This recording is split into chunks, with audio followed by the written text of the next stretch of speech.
Gencarnya serbuan vaksinasi COVID-19 secara terpadu yang dilakukan di segala lini hingga semakin patuhnya masyarakat dengan prokes, kini berbuah dengan menurunnya angka kasus COVID-19 di Kota Palembang.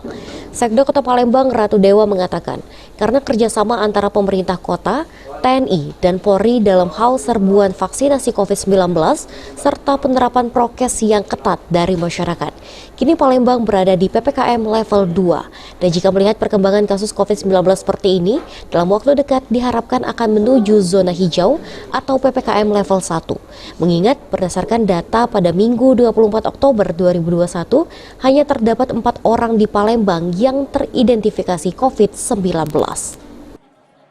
Karena ini berkat kerjasama dari Forkominda secara terpadu. Ini ada gerakan yang cukup signifikan yang langsung kemarin saya hadir bersama Pak Kapolda dari Bapak Panglima. Kami kerahkan seluruh Kapolsek, seluruh camat untuk benar-benar proaktif dalam rangka penurunan perkembangan COVID-19. Dan alhamdulillah sampai sekarang kita sudah di level 2, kita akan menuju kepada zona hijau, ke level 1. Oke, untuk bor sendiri tadi Pak? Bornya sudah cukup turun, setiap hari turun. Bahkan dari kemarin sudah cukup turun 3 unit rumah sakitnya. Ini untuk kasusnya ada yang 4 orang tadi Bapak bilang? Sampai kemarin 4 orang yang positif kan, ya positif itu juga data hari ini saya yakin juga sudah bisa turun kembali.